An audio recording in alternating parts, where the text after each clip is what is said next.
Hello, everyone. This is Coach Tim Campsall, and I'm excited to have a fellow business owner with us today. Something unique about my guest is he has built three very different businesses all around helping people feel at home and welcome. In his downtime, he loves spending with his wife and as well as their pups, who are their children. And he is most proud of his ability to prioritize his family and life outside of his three businesses that are all in industries that require 24/7 attention. It's my pleasure to welcome Matt to the show today. Hi, Matt. Hi, how's it going? I am awesome. Thanks for asking. Well, hey, let's start with having you introduce yourself. Tell us your full name and a little bit of your personal story, like where you were born and live, and about your family. Sure. Yeah, I'm Matthew Sheldon from the south suburbs of Chicago originally. Uh, I have one older brother and went to Lockport High School just outside of the south, well, more than just outside, but the south suburbs of Chicago, probably like 35 minutes out of the city. And then I went to Holy Cross College, and so graduated from there in 2019. Actually transferred mid-year, my freshman year, from Lewis University, and so found that fit at Holy Cross, and really that core group of friends and the supportive faculty and staff really had a big impact on kind of my direction in life. And so started my first ever company when I was a freshman in college. We were building websites for local small businesses. Our first client was like this Mexican restaurant that everybody liked to go for $2 margaritas. I think it was Wednesdays maybe. But really we had heard of the restaurant and looked at their website. It didn't look very good. And so we went in, pitched or asked to speak to a manager, and it happened to be the owner that just bought into the restaurant. Yeah. It was perfect timing. He was motivated to get it done. But that was like my first taste of, I guess, entrepreneurship per se. And I'll never forget, I think we sold it for like $1,200, and it was like 20 something pages. We did a photo. Yeah. So it was super cheap. But really, it was the kickstart of building that business. Ended up building maybe 10 to 15 different websites over the years during college. And then my junior year of college, I joined a program called the Applied Entrepreneurship Program, which is with the RISE, or the Regional Innovation Startup Education. And it's an organization that really helps high school, college students, and other people in the community to help them launch a company and provide different resources such as mentoring and guidance on customer validation and so on, Yeah. all the way to you know lawyers that are part of the network that want to support these students. So that was a big it was a year-long class, and throughout that class, we came across this idea, literally writing ideas on a chalkboard for different business ideas. And one of those business ideas was like being a concierge service for people traveling in for Notre Dame football games. And so that started as like a big discussion, like, oh, we could pick them up from the airport, we could get them housing, food, drink for the whole thing, and then we could do a tailgate and get the tickets and so on. And so we scaled that back the first year to really we scaled that back the first year to focus mainly on the tailgating services. Mm. And so it really, we built a website of like what we thought people wanted. And as people bought, then we'd go to, Walmart in Mishawaka, purchase the equipment. People look at you funny when you've got 10 or 15 different tailgate tents. Uh, So yeah, built that inventory, and one thing led to another. We had about 26 tailgates in our first day, and it was the biggest game of the year as well, like Notre Dame versus Michigan back in 2018. So Yeah. it was, you better get it done on the big game, because the other games don't sell as well. But anyways, that first year we did pretty well, like six figures or so in sales in the first 6 months Yeah. of business. And Awesome. yeah, ended up merging our company actually with our partner, who was based in Chicago at the time, and was running tailgates at Soldier Field. Okay. And so we joined forces back in May of 2019. And then, ever since then, been focusing on expansion into new markets and new product lines. So Gameday Your Way now is the one-stop shop for everything game day. So we do tailgate services, which is like setup and takedown of physical assets, tents, tables, chairs, coolers, all that fun stuff. Catering services, beverage delivery, transportation services. So people can get on a bus in Chicago, take the bus in for a Notre Dame game, and have same day round trip transportation downtown. And so that is another part of the business. Yeah. And we're also in Chicago for the Bears. We're the official tailgate partner of Soldier Field. And so we do tailgate setups for that, and then up in Madison, Wisconsin as well.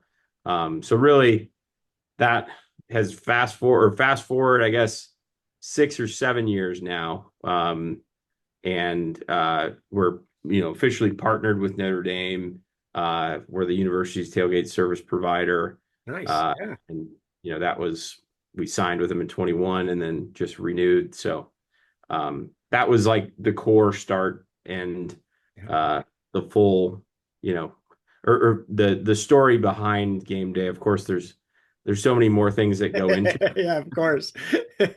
So, Matt, in the intro, I mentioned that you do a good job of balancing life and from family. So, tell me a little bit more about your family. Yeah. My I was married June 15th in 2024. So we just celebrated our first year of marriage, which Yeah, was congrats. great. Thank you. And we have three dogs, and we actually met at the dog park. So it was a special Oh, yeah. story. I had Roscoe, who's my golden doodle, and she had Quinn, who's our like Basset Beagle mix. Uh-huh. And we just, well, not just, I guess it's been 2 years. We met Milo, who's a golden retriever, at the farmer's market, and he was homeless. He needed a home. And Aw. so we adopted him. And yeah, the three of them are like literally like our kids. We spoil them probably more than most. And then, yeah, family, my older brother, and then my mom, Sue, and dad, Brian, they still live in Lockport. And then, close with both sides of the family, constantly going back and forth Very between cool. And what's your wife's name? Abby. Abby. Awesome. Um, I'll I'm going to kind of put you on the spot here. We like to hear about funny stories that your family enjoys telling about you that you'd be willing to share today. Is there a story that comes to mind? Uh, I kind of think of the, there's probably a couple stories. One of them, I was always, I guess, ahead of myself or my age, Mhm. when I was younger. And so like, I think one of the stories was like, I wanted to go to the park, but I was like 5 years old or 4 years old or something. And my mom ended up like getting walkie-talkies or something so I could talk to her while I was going there, Yeah. check in and all that. And so that, like, there's a couple different types of stories, like the I do it my way type of attitude when I was a kid. So I've been told that that was a positive or a negative or challenge back then. But now she's why, I guess. So a lot of some fun stories like that. So how did you How did you have the, or when did you have the confidence? At what point did you decide that you could run your own business? Um, well, it was, I guess, freshman year. Um, I've always just kind of had the mindset of like, what's there to lose? Hmm. Um, and I still have that mindset, I guess, in terms of like, if I fail and go out of business, at least I've tried and I've learned a lot. And I think with the skill set that I've built through this process and kind of like the leadership skills, you know, if I ever had to go find a job, I think I'd have a good amount of Hmm. experience in a lot of different things. Sure. Um, and so I guess the confidence kind of comes from, what's the worst that can happen? And of course, as like a dreamer or entrepreneur, there's never the option of failure. Yeah. So like the flip side of that is like, uh, you know, sure, we'll take on debt to try to figure this out, and then we're going to figure it out because we have to. Or, Yeah. you know, Right. I remember like when we first started uh, game day, like I think I was a or in going into my senior year and like opening up credit cards, like because that was the only way that we could finance this. And Right. at one point, like going into the early season, I think I was like $25,000 in credit card debt. And, you know, for somebody that had like a couple $1,000s in their bank account, if Right. that, college, my mom's like, "Are you sure this is gonna work?" And so like I think the confidence slash like mindset of like what's the worst that can happen and there's always a way to figure it out has just kind of it's just come out of failure, I guess, and try and being successful through some tough times on different things and always knowing that we're going to figure it out. Yeah. So I love that mentality of it has to work, right? We have to figure it out, right? We're all in. We gotta keep going until it works. for sure, yeah, you have to.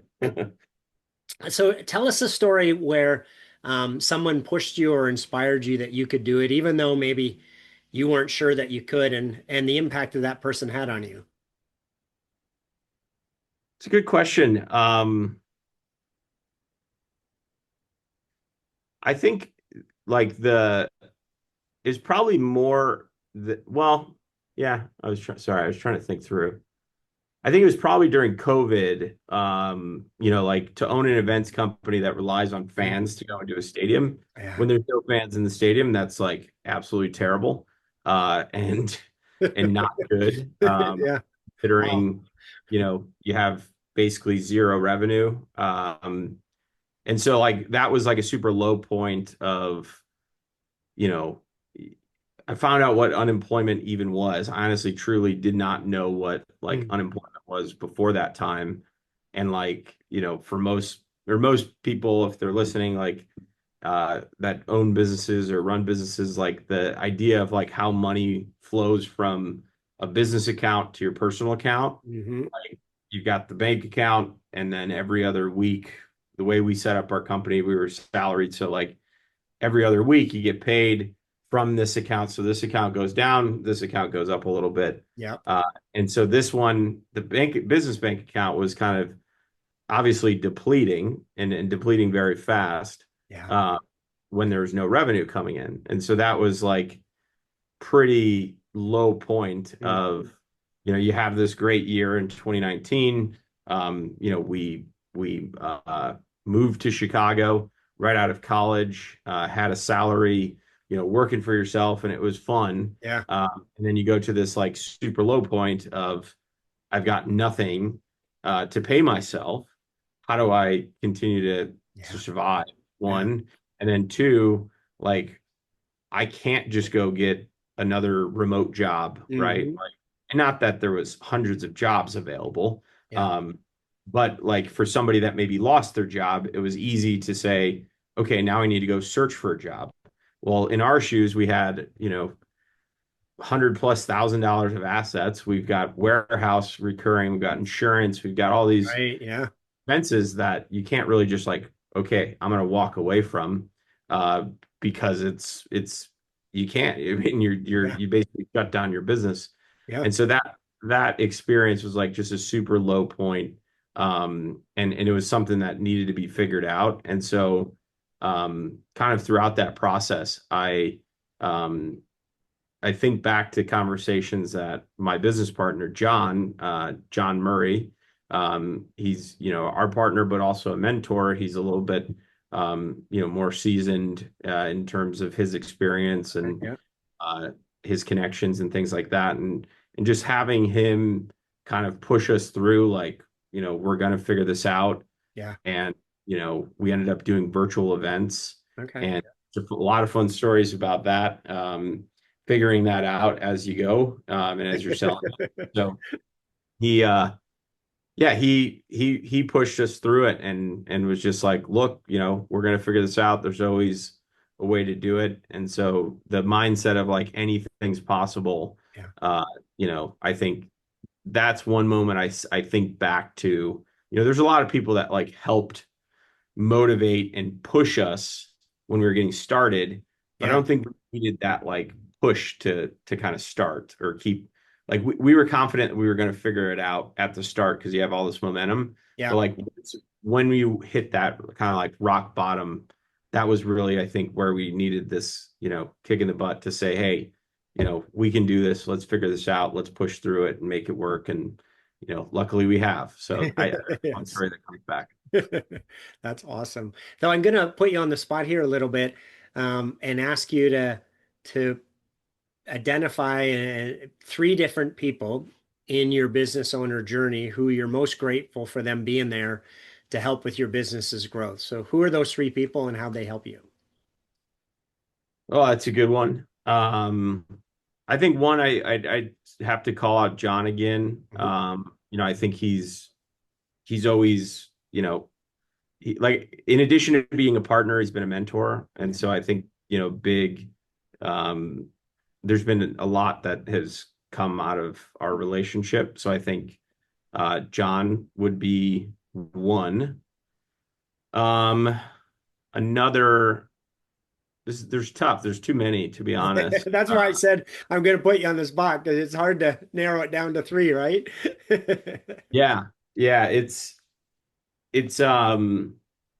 like there's people that you don't there's people that have maybe made a quick connection that have done like that intro, Mm, that connection has yeah, spiraled more than they even know, right? sure. And so I think like that's where it's hard to pick just three because there's a lot of those people that come to mind. I think a second one uh, would be Iris Hamill. She's a friend and was the executive director of the Regional Innovation Startup Education Organization we first started. Hmm.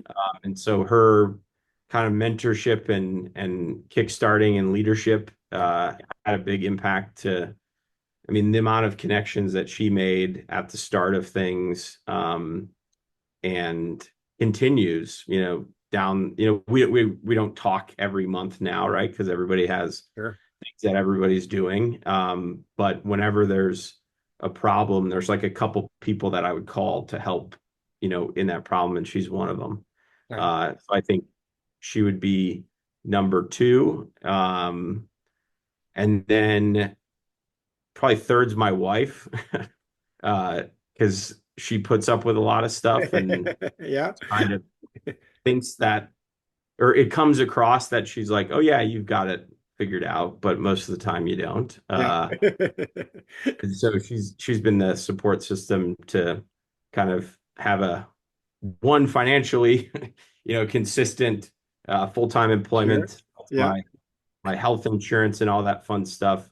But beyond that, the emotional support and even physical support. Sometimes she's helped working, when we've gotten into a tough spot and cleaned houses and stuff when we were, short. And so she's always been there for me. And of course, I think she would be, in that top three, if not number one. Of course, I kind of started with the Yes. uh, business connections, but there's always that big or she's a huge part, I'd say, the success. Yeah, very cool.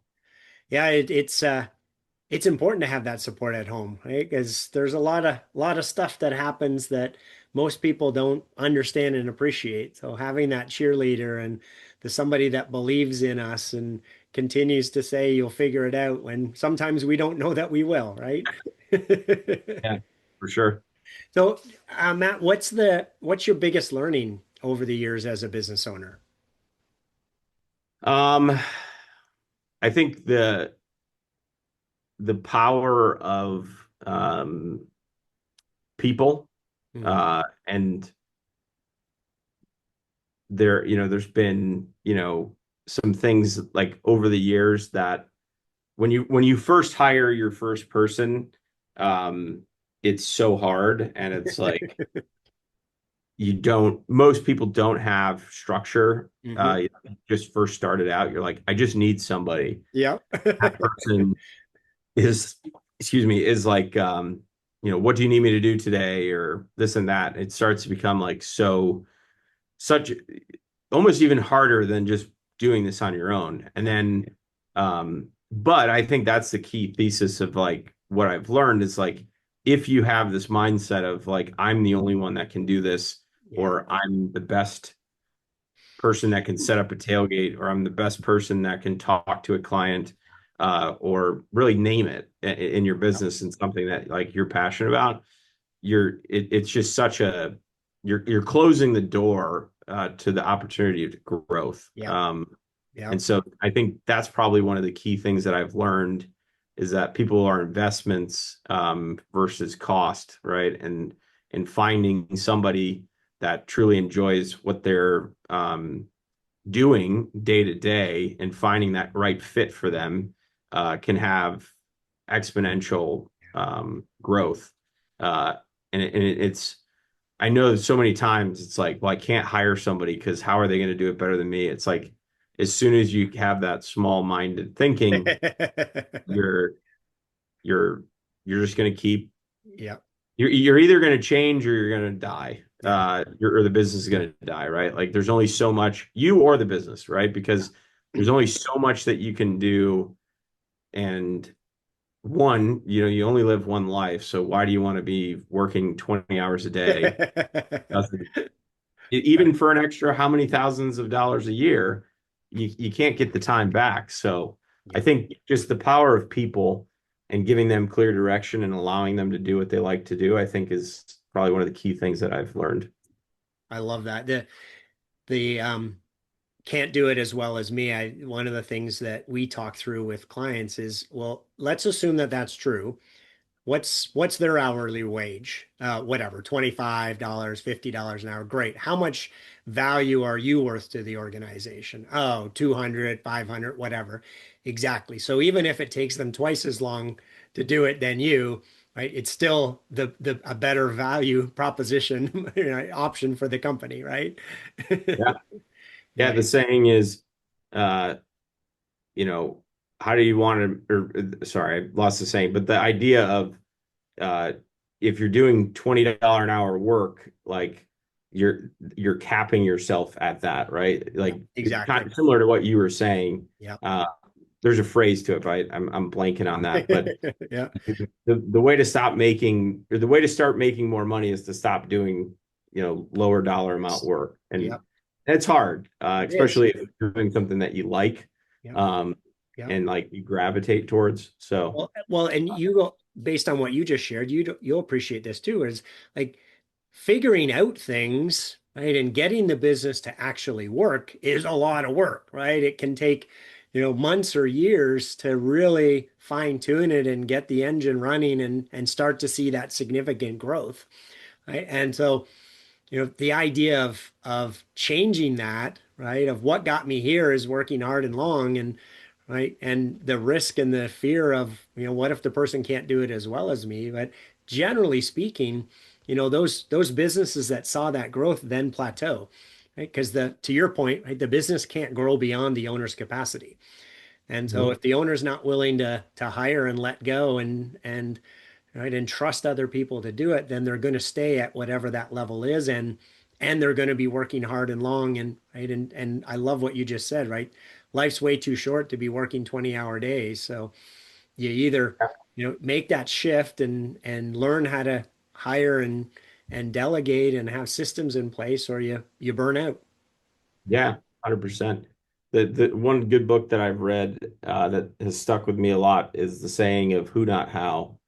Yes, When you have a problem, it's not how we're going to do it, is who can help me solve this problem. And absolutely. instantly your mind flips from having this like closed-minded, I'm up against the wall, to this open door of, oh yeah, I know this person who could do this or that, or they might know somebody, or Yeah, um, it's just a powerful way of a shift in mindset. I think that it's not how we're going to do it; it's who's going to help us get yeah, this done. I So, love it. Yeah. So to that vein, what's one piece of advice or guidance that you would give business owners who are feeling stuck or discouraged in their business? I think it's uh, what's the saying? Perfection is the enemy of progress. Uh-huh. To kind of building on that same idea of I nobody else can do this better than me. Um, and I don't know that part of it's really about like focusing on developing your people, I think, and asking your people like what they truly like and enjoy to do. Yeah.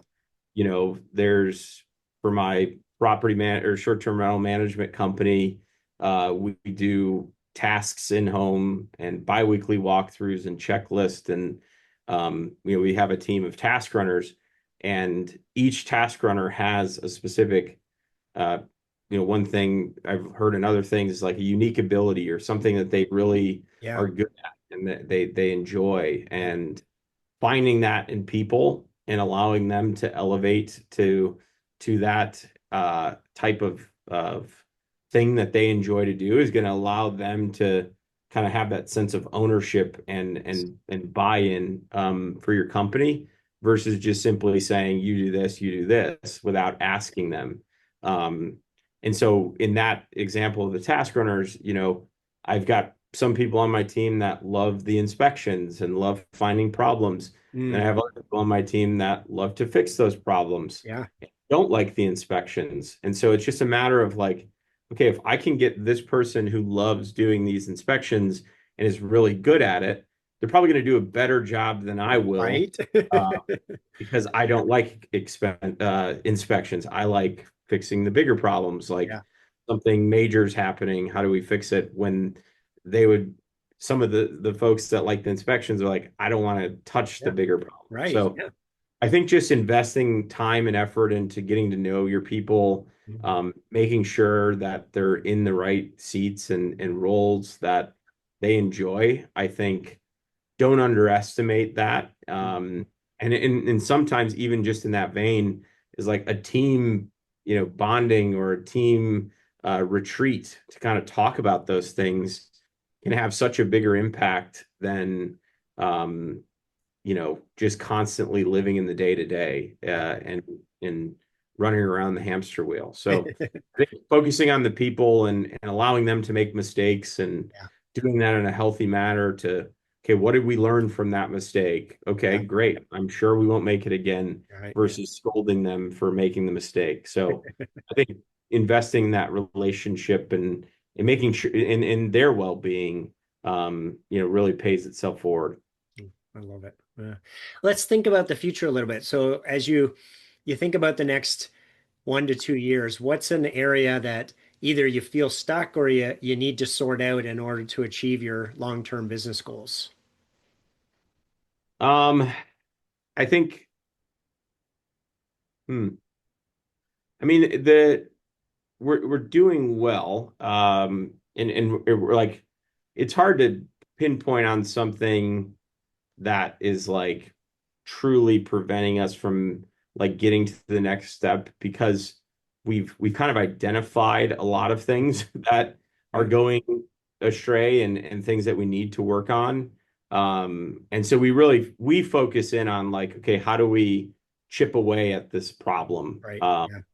we're not going to solve this problem this year or this quarter maybe or this year maybe. Yeah, And being okay with that, I think allows you to like focus on, okay, let's like, the saying of how do you eat an elephant one bite at a time, right? Like, yeah, what can we chip off this quarter to improve that specific process yeah, and have that impact?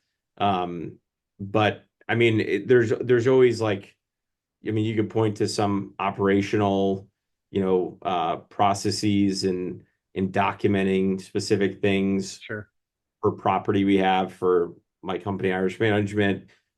Just having those things a little bit more step 1 through 10 sure. instead of having bullets of like, okay, here's the 10 things that we need to Yeah. do.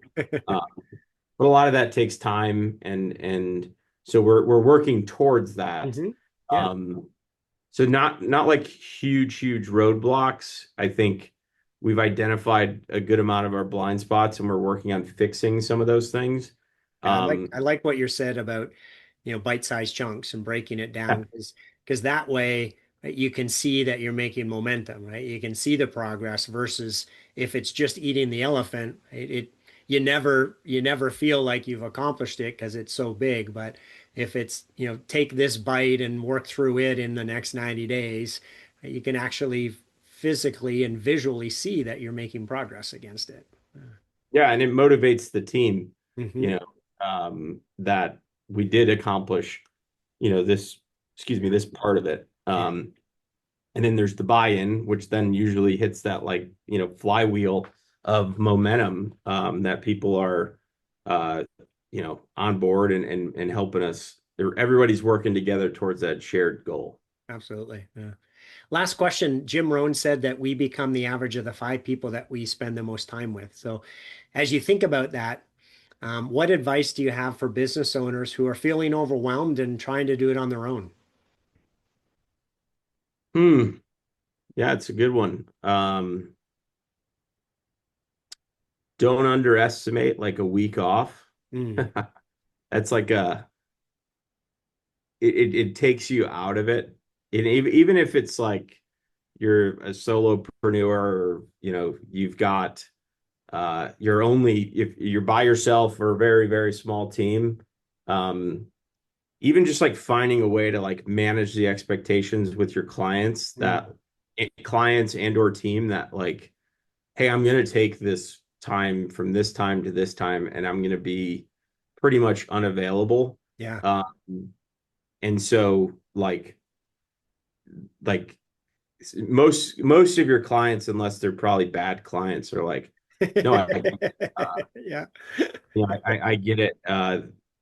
Fair enough. If an emergency happens, I'll call you, but otherwise, enjoy your trip, right? Like, Yeah. I think sometimes taking a step back to just kind of think about things and think about the structure and, Yeah. uh, of course, looking towards uh, coaches, like yourself, and getting a secondary opinion as well, kind of building on that break. But even that break could be just a time to journal or think about like um, Yeah.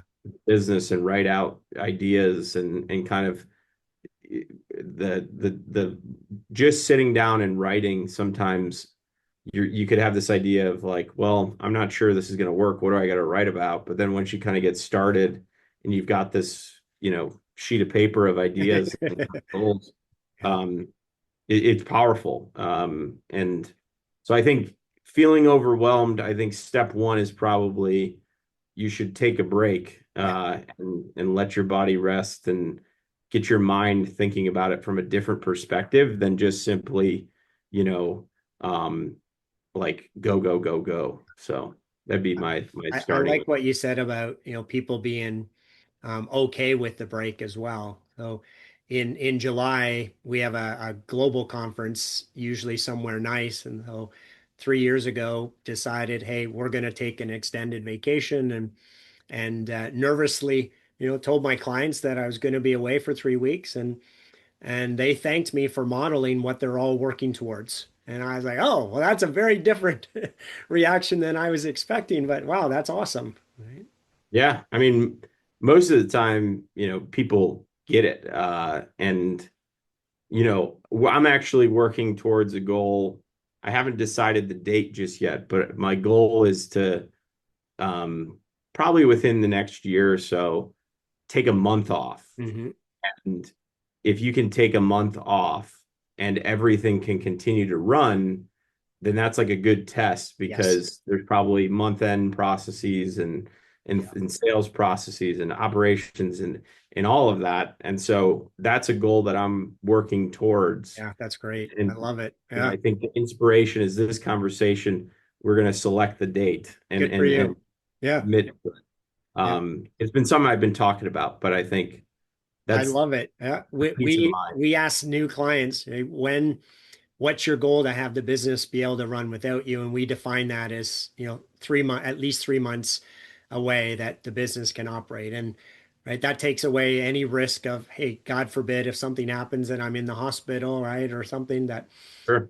the business can keep running, then I have that safety and security. So I love that you're gonna give yourself a date. That's awesome. Yeah, that'd be good. I think maybe like January or February of 27. All I right.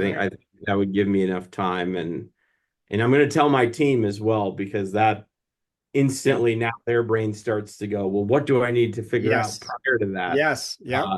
That's powerful. So, Matt, it sounds like you've been blessed with some pretty incredible people who have helped you along your business journey. If they were all here on the show today, what would you want to say to them? I mean, thank you, of course. I mean, I think the from the start around initially thinking that we're crazy, right? Like that's how most of the those friends and mentors but they think that you're crazy, but they know that you can do it, Yeah. right? And so I think the saying or the thing I would say would be thank you. And thank you for believing Mm. in the crazy ideas and continuing to support new crazy ideas as they. I love it. Matt, it's been a pleasure speaking with you today. Thanks for being on the show. Yeah, thanks for having me. This has been fun conversation, and yeah, I would love to help out anybody in the future and stay connected with you. And so yeah, looking forward to it. Awesome. Thanks for listening to the Self-Made is a Myth show. Please help spread this movement by liking and subscribing to our show and following us on Facebook and LinkedIn. To join our movement, go to bemadtogether.com. Okay, folks, that's a wrap. Please pay it forward and be sure to tune in next time to the Self-Made is a Myth podcast.